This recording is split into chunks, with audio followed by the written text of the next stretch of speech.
Selamat datang di Wong Ngapa 96. Like, share, subscribe.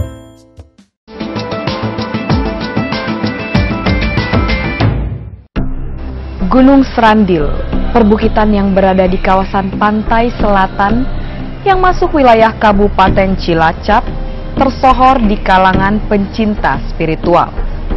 Konon, berbagai arwah leluhur di tanah Jawa bersemayam di Gunung Srandil. Banyaknya petilasan leluhur di kawasan Gunung Srandil menjadi daya tarik tersendiri di kalangan masyarakat. Tidak hanya kalangan masyarakat biasa yang melakukan ziarah di Gunung Srandil. Sosok mantan petinggi negeri ini pernah mengawali lelaku spiritualnya di Gunung Srandil sebelum memegang gelar orang nomor 1 di negeri ini.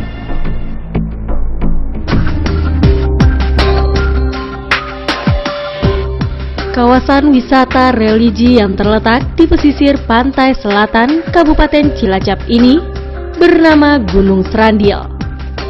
Nama Srandil berasal dari kota Srono lan Adil yang mengandung arti bahwa Gunung Srandil merupakan tempat untuk mencari sarana keadilan di dalam hidup ini.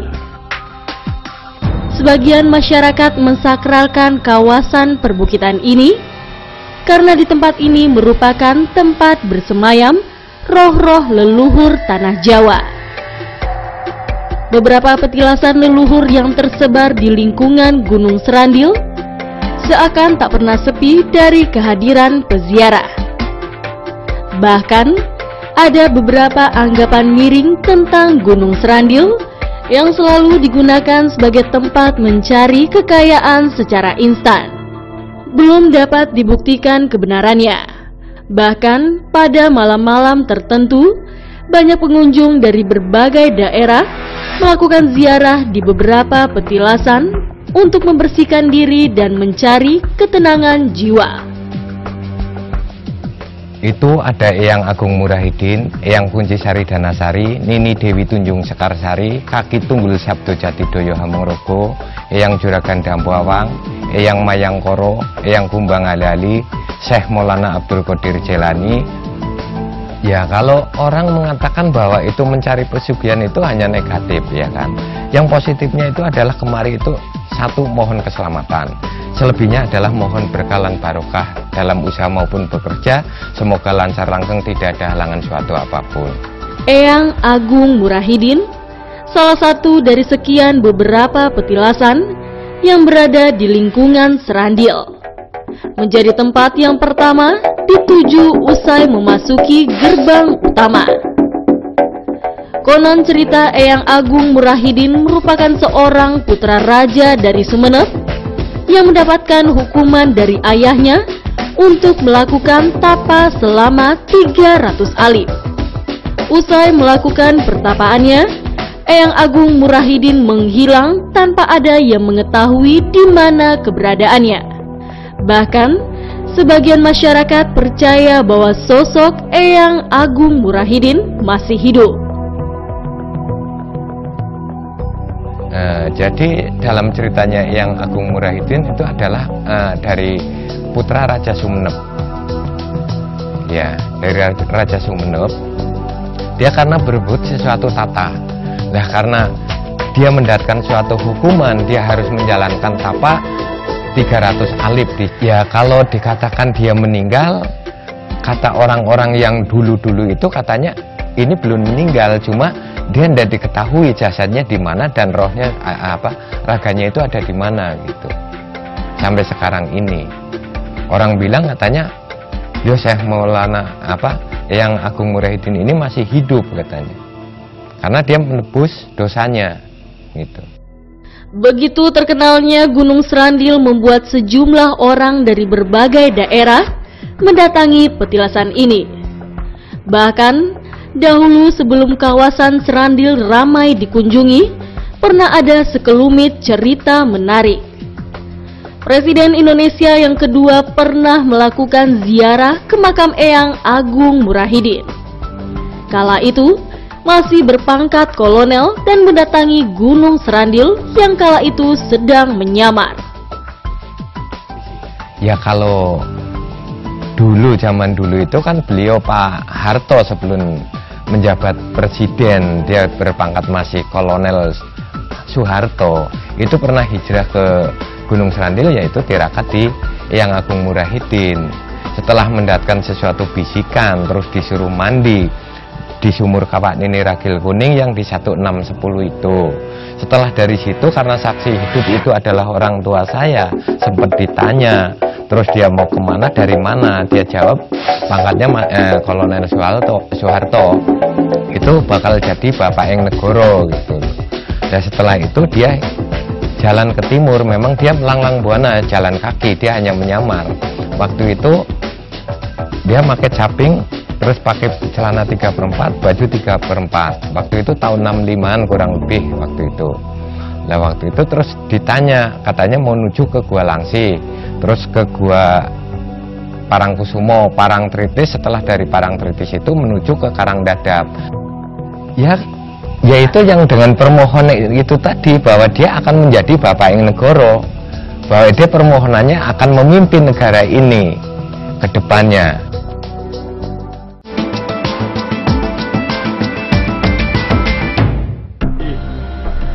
Hawa mistis terasa menyelimuti di petilasan Eyang Agung Murahidin.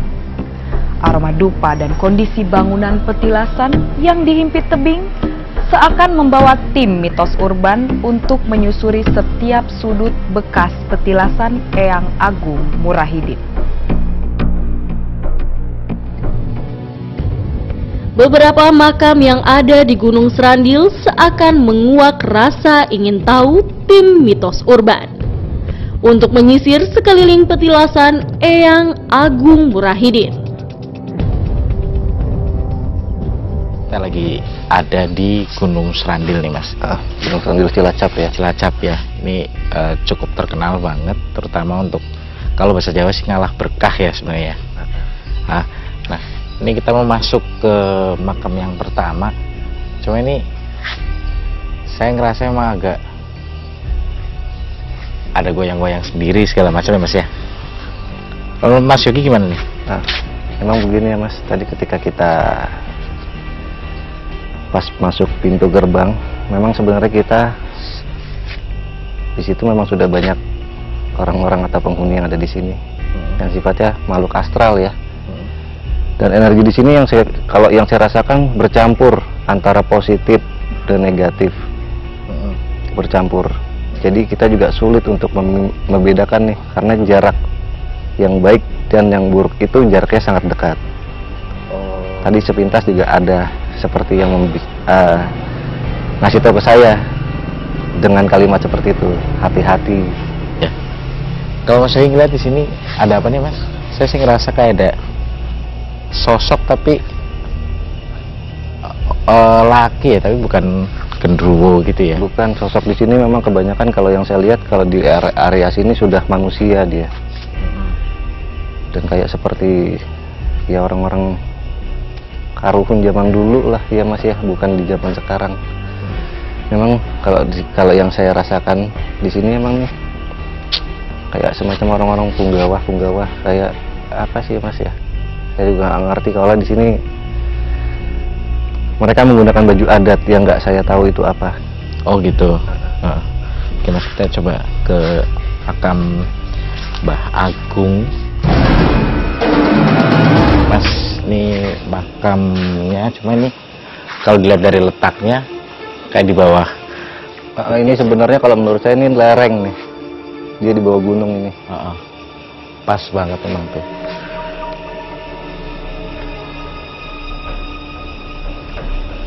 Iya. Ini di pojokan emang agak ada Mas ya. Iya. Memang di sini juga banyak orang-orang sedang kayak seperti melakukan tirakat atau tafakur ya, yang saya lihat di sini, atau meditasi bahasanya. Dan kalau untuk ruang rutinitas manusia, memang di sini ini memang ruang tunggu. Ini ruang tunggu ketika ada yang mau berziarah ke makam. Memang ruang tunggunya di sini. Terus kalau ada yang mau bermalam pun juga bermalam di sini. Mungkin sebagian besar kalau ada yang melakukan meditasi atau tirakat di sana di pojok satu sama di pojok satu itu.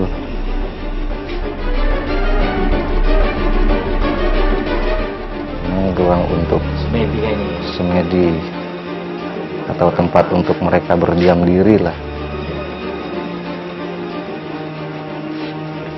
Kita mungkin langsung ke makamnya aja, Mas.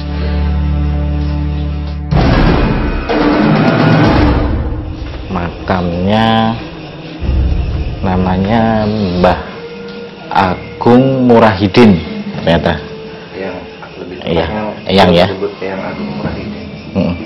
Beliau dulu konon merupakan keturunan dari kerajaan Sumenep, Mas. Dan karena ada perebutan tahta, kemudian beliau dihukum untuk tapa dan berakhir di Gunung Serandil ini, Mas. Dan sampai sekarang pun jasad atau dirinya nggak tahu kemana ya, nggak ditemukan ya. Kalau Mas Yogi melihatnya seperti apa nih, Mas? Bisa diraba wujudnya atau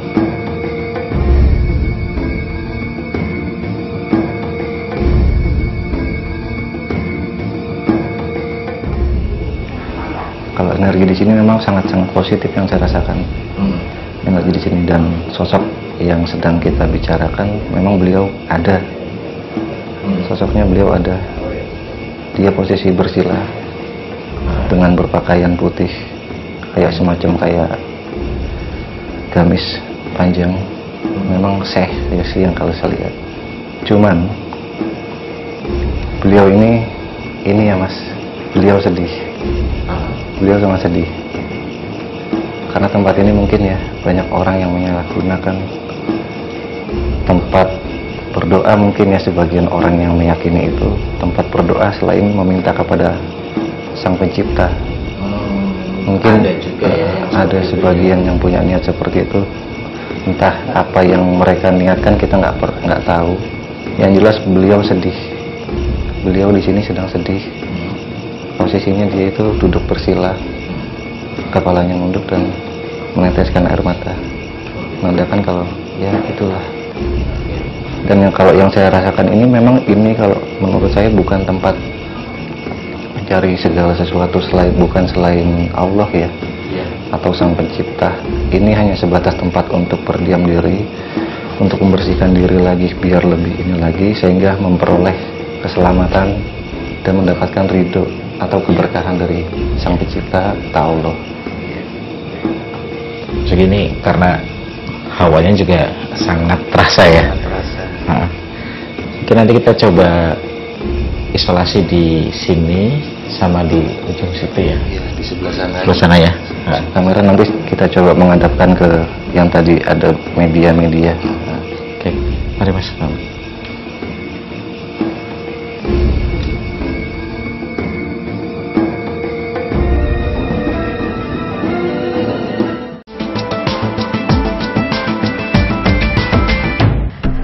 Arca yang berdiri kokoh menjadi hiasan nisan dari putra Raja Sumenep. Beberapa sudut petilasan Eyang Agung Murahidin seakan menjadi bukti keberadaan makhluk gaib yang bersemayam di petilasan ini. Bahkan sebagai manusia, hendaknya kita selalu memohon petunjuk dan pertolongan kepada Sang Khalik penguasa alam semesta. Sesungguhnya, petilasan dan makam bukanlah tempat kita meminta dan memohon.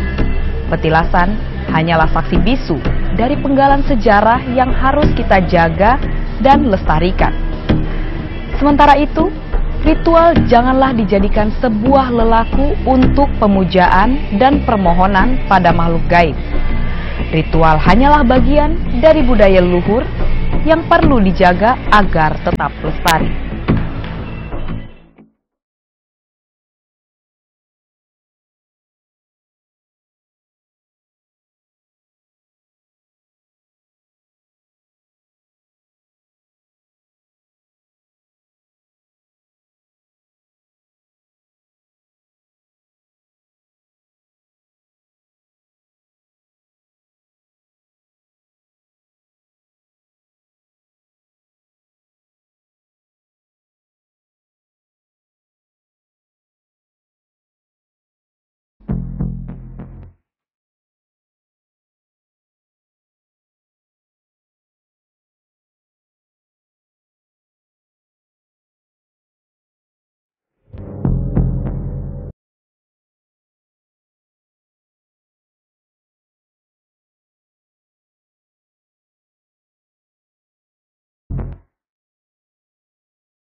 Berbagai peristiwa masa lalu yang terjadi di petilasan Eyang Agung Murahidin memang menjadi misteri. Beberapa perwujudan cahaya terang seakan menjadi tanda akan keberadaan benda pusaka di petilasan Eyang Agung Murahidin. Beberapa keanehan saat melakukan isolasi, kamera bergerak dan fokus kamera susah didapat.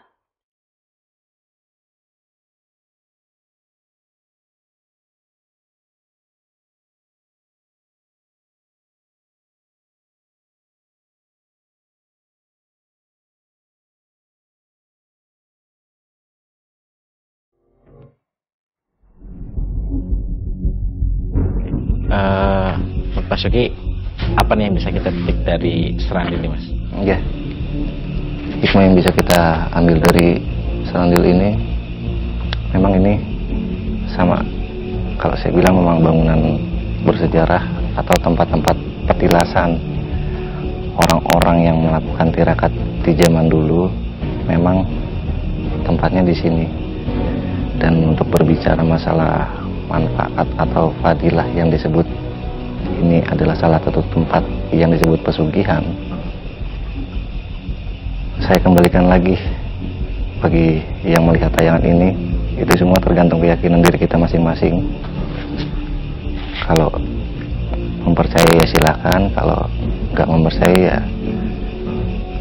Karena yang jelas bahwa apapun yang mereka lakukan, bahwasanya mungkin tetap satu ya, tujuannya harus tetap diingat ke atas gitu ya. Dan mereka, orang-orang yang datang ke sini, kalau yang saya tangkap secara garis besar, mereka untuk membersihkan diri, membersihkan hati. Ketika diri mereka sudah merasa tenang, hati mereka dan pikiran berpikir positif, di situ sebenarnya jalan-jalan semua yang dia alami itu kebuka, termasuk untuk membuka pintu rezeki, membuka kesempatan untuk karir. Sebenarnya ya itu sih yang saya ambil hikmah dari tempat ini, bukan dari petilasan inilah yang memberikan itu. Sama beliau pun juga sama, beliau juga berdoa, tetap yang mengabulkan hanya satu, Allah Subhanahu wa Ta'ala. Oke, mungkin Mas Oki, dan kita cukup sekian dulu, kita coba cari tempat yang lebih seru lainnya, Mas ya. Terima kasih, Mas.